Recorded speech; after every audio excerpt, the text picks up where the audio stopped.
Dan pemirsa, untuk membahas lebih lanjut kita telah terhubung dengan sejumlah narasumber yang sudah hadir melalui sambungan virtual. Sudah ada Bupati Tapanuli Tengah, Mas Ito Pasaribu yang nanti akan bergabung bersama dengan kami.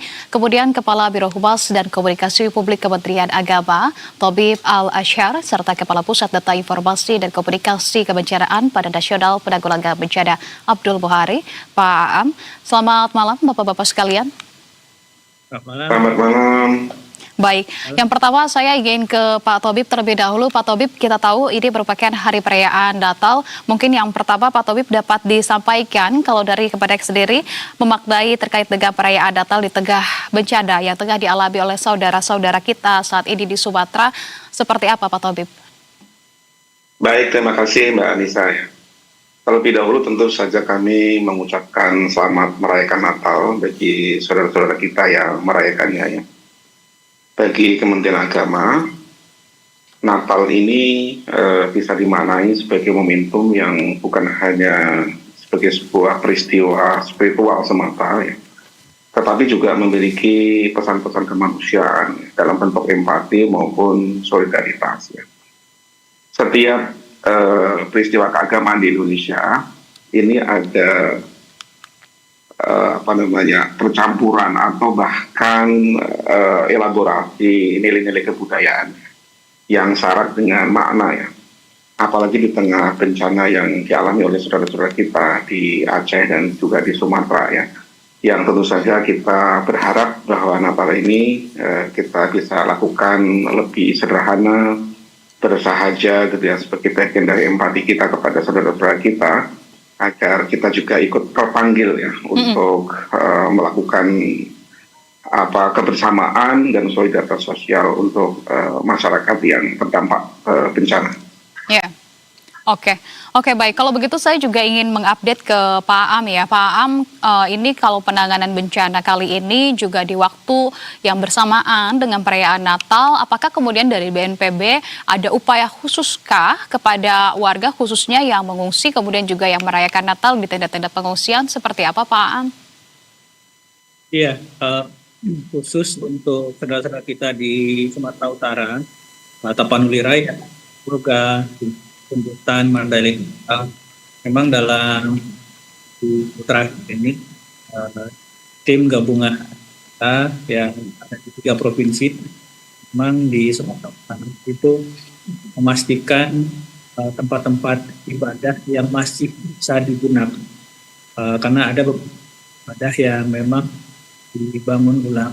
Itu untuk tempat-tempat ibadah yang masih bisa digunakan, ini kita pembersihan dilakukan dengan optimal.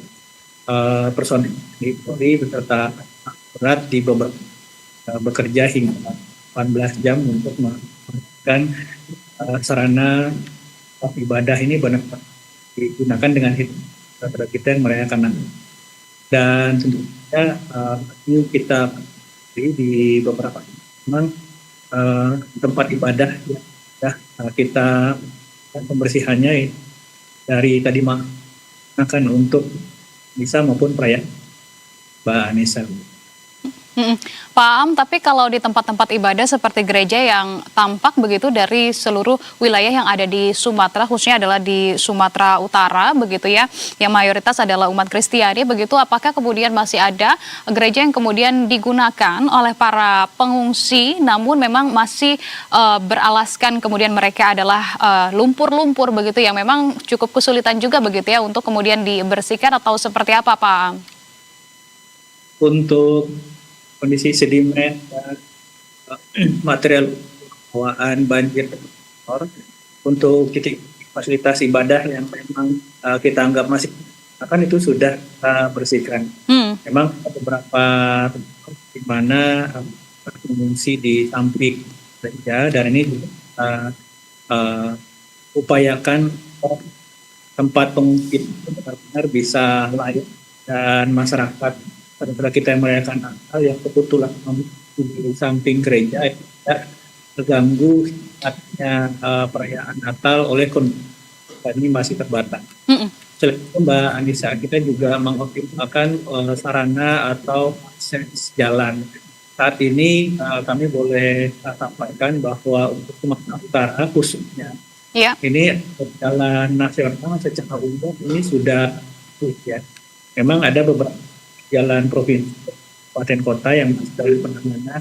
Salah satunya ada dari Tapanuli ke Sibolga yang longsornya itu 50 meter ini bisa dipulihkan secara cepat kecuali membangun akses jalan yang selain itu secara umum akses jalan nasional sudah ya ini akan menguntungkan juga kerabat saudara yang mungkin berada di kota itu mengakses yang sudah bisa dijangkau oleh akses nasional. Ini tentu saja kita akan memberikan harapan bagi keluarga terdampak kalau misalkan dikunjungi oleh saudara memang kemudian meningkatkan moral dan semangat untuk kita di lokasi bencana.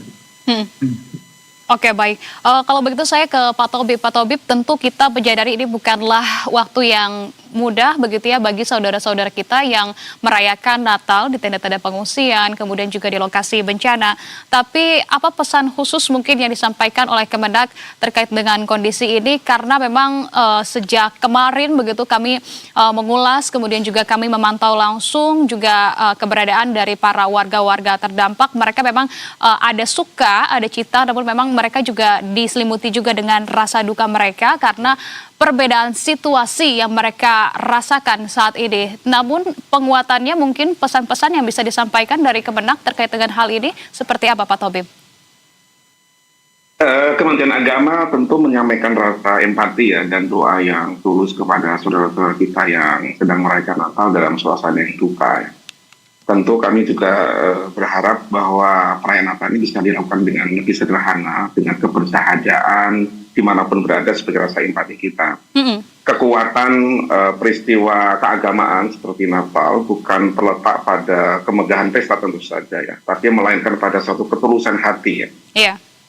Untuk berbagi beban dengan mereka yang sedang berduka. Tentu semangat Natal ini juga kita bisa menghadirkan semacam optimisme atau semacam pengharapan, kekuatan dan juga keteguhan ya, agar masyarakat kita semakin terus optimis. Ada ruang-ruang di mana kita bisa membangun masa depan, di mana dengan segala kekuatan yang kita miliki, kita sama-sama hadapi bersama, kita juga menyampaikan dan juga dalam bentuk empati yang konkret untuk membantu saudara-saudara kita yang sedang bersedih di sana. Ya. Nah, tapi realitasnya yang dihadapi oleh warga sehari-hari setelah kemudian ibadah selesai dilakukan, perayaan Natal selesai, Pak Am, nampaknya kehidupan mereka juga tentu masih akan berlanjut begitu ya, dan juga warga harus kembali melanjutkan hidup mereka. Mereka sementara ini harus bergelut di tenda-tenda pengungsian atau di rumahnya yang rusak. Apa sebetulnya permasalahan yang paling sulit dan juga paling nyata, Pak Am, yang ditemukan oleh BNPB begitu, yang dihadapi oleh masyarakat saat ini? Mungkin pertama adalah terkait dengan hunian mereka saat ini. Bagaimana progresnya terkait dengan huntara, kemudian juga hunian permanennya, ini akan seperti apa, Pak Am? Ya, saat ini untuk 3 provinsi ini sudah masuk pada fase early recovery atau fase awal pemulihan dan rehabilitasi rekonstruksi. Sumatera Barat itu terlihat progresnya, di mana 6 kabupaten kota terdampak itu semuanya sudah memulai pembangunan hunian sementara dengan jumlah warga penerima manfaat nantinya sudah ditetapkan dengan SK pimpinan daerah. Untuk Sumatera Utara, ini 4 kabupaten, Tapanuli Raya, Utara, Tengah, dan Selatan, kemudian Sibolga. Itu juga sudah mulai proses pembangunan hunian sementara, dan untuk Sibolga ini akan langsung menjadi hunian tetap yang sudah dilakukan breaking oleh Bapak Dagri dan Menteri PKP 3 hari yang lalu. Untuk Provinsi Aceh, dari 18 kabupaten kota terdampak, ini 8 kabupaten kota menyatakan tidak akan membangun utara karena masyarakat yang terdampak ini bisa kembali ke rumah masing-masing. Dan saat ini tidak ada pengungsi di 8 kabupaten kota ini yang sebetulnya terdampak. Hingga 10 kabupaten kota, ini 1 kabupaten itu sudah membangun dengan karena cuma 12 unit dan 9 kabupaten lagi saat ini 4 diantaranya sudah memulai pemeriksaan lahan dan 2 di antaranya menetapkan lahan lokasi Huntara dan kemudian 4 lainnya saat ini masih melakukan pengecekan lahan yang sesuai nantinya untuk digunakan sebagai Huntara ataupun Huntap. Jadi semuanya secara overall ini sudah mulai berproses pada fase recovery, di mana Bapak Presiden sebenarnya di daerah kabupaten kota yang akan membangun Huntara ini maksimal bisa kita selesaikan sebelum bulan Ramadan, Mbak Anissa. Jadi nanti di bulan Ramadan warga terdampak yang memerlukan hunian sementara ini sudah pindah ke Huntara bersamaan pun proses pembersihan kawasan, pembersihan lumpur, material kayu dan semuanya sudah selesai, akses jalan terhubung. Kita harapkan nanti di Ramadan maka sudah berputar. Iya, oke. Pak Am, saya tertarik terkait dengan masyarakat yang kemudian seperti yang di Aceh, masih ada beberapa yang kemudian dapat kembali ke rumahnya masing-masing. Tapi kalau dilihat dari lokasi mereka saat ini, apakah wilayah mereka memang masih layakkah kemudian untuk ditempati? Yang pertama, kedua, apakah juga sudah ditelaah bahwa lokasi tersebut ini tidak cenderung berbahaya menghadapi bencana kembali dan tidak perlu dilakukan relokasi, Pak Am? Ya, kita melakukan identifikasi kebutuhan hunian sementara dan hunian tetap ini berdasarkan beberapa komponen aspek utama. Pertama tentu saja dari rumah yang rusak berat. Jadi kita sudah memiliki data yang cukup rigid yang terdeteksi di lapangan terkait dengan jumlah rumah rusak secara umum. Kemudian ini sudah kita breakdown lagi, rusak ringan, rusak sedang, rusak berat.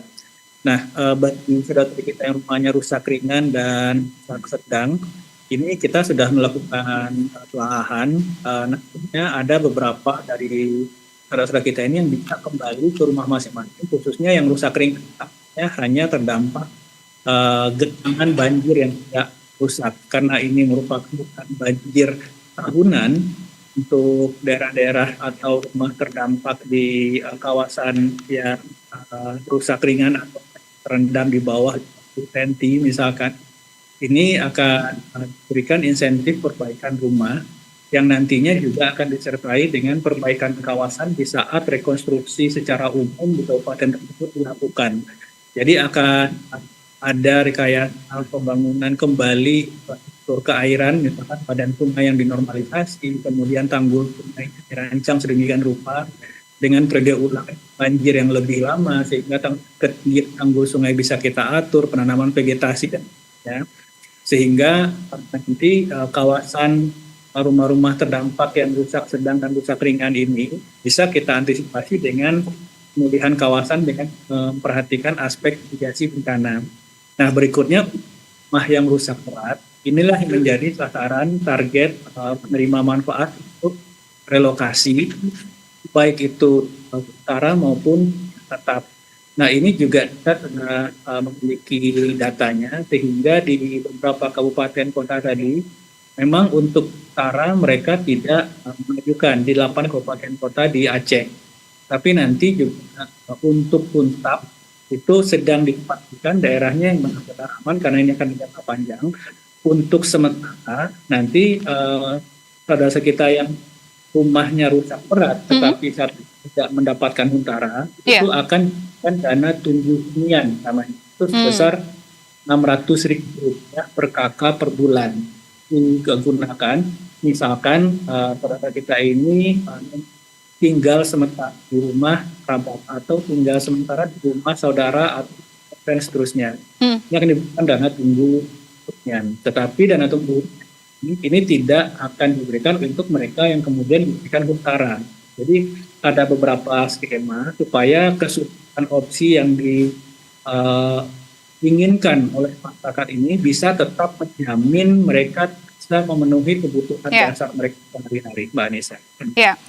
tentu kita mengharapkan kelayakan juga begitu ya bagi para warga terdampak, terkhusus adalah terkait dengan hunian mereka. Lantas yang terakhir ke Pak Tobib, mungkin pesan Natal dari Presiden Prabowo Subianto, sebetulnya arahan khusus dari Presiden Prabowo Subianto terkait dengan perayaan Natal kali ini di tengah situasi bencana, mungkin tebarkan kasih dan juga bangkit bersama begitu ya di tengah bencana. Apa yang bisa kita lakukan untuk bisa bangkit bersama? Langkah konkretnya seperti apa Pak Tobib dari pemerintah? Ya, baik. Hal yang bisa kita lakukan adalah kita sama-sama untuk saling menumbuhkan semangat, ya. Dan semangat saling tolong-menolong, kemudian kepedulian sosial di tengah masyarakat. Saatnya kita itu peduli dan kita bekerja. Kita jangan saling menyalahkan, jangan juga mudah untuk mencaci maki. Ya. Kita sekarang ini dibutuhkan kepedulian bersama. Jadi kita menguatkan kolaborasi antara satu dengan yang lain, antara tokoh pemerintah, antara tokoh agama, organisasi keagamaan, dan juga masyarakat sipil. Kita sama-sama peduli ya, kita sama-sama gotong royong, kita sama-sama pikul bersama ya. Karena ini merupakan panggilan nilai-nilai kemanusiaan, nilai-nilai persaudaraan, persatuan yang kita tunjukkan kepada dunia bahwa kita sebagai negara yang kuat, sebagai negara yang mampu untuk mengatasi badai, mengatasi berbagai persoalan yang membutuhkan komitmen dan juga tekad yang sama bahwa kita adalah bangsa yang mampu untuk menghadapi sebagai persoalan. Nah, untuk menjaga optimisme ini dan juga harapannya, sebagai bangsa yang menjunjung tinggi kebersamaan, kita pesan pada posisi saat ini, pada peristiwa Natal ini, mari kita sadar kembali ya, untuk menjaga bumi, menjaga lingkungan kita ya, sebagai bagian dari ungkapan iman dan bersatunya kita dalam kehidupan di bumi ini, kehidupan kita di atas alam ini, untuk saling kita menjaga ya. Ya, dan terakhir saya kira momentum ini perlu ya kita mengajak kepada umat Kristiani dan juga kepada seluruh umat beragama dan juga masyarakat pada umumnya untuk menegaskan komitmen kita bahwa kita harus peduli dengan lingkungan kita, peduli kepada masyarakat, peduli kepada nilai kemanusiaan. Artinya semua ini kita dasarkan kepada apa yang kita yakini selama ini, berdasarkan pada keyakinan kita meskipun berbeda. Mari kita bangun solidaritas tanpa membedakan perbedaan apa yang kita yakini, apa yang kita pegang dalam agama kita. Yang paling pokok adalah kita adalah sebagai bangsa Indonesia yang perlu menguatkan antara satu dengan yang lain demi kemajuan bersama. Baik, tentu kita harapkan meskipun perayaan Natal kali ini di tengah-tengah duka, namun kita harap penuh dengan doa dan juga keberkatan begitu kali ini. Terima kasih banyak atas waktu dan juga informasi yang sudah dibagikan Pak Am maupun Pak Tobib. Salam sehat selalu, selamat malam. Selamat malam, terima kasih.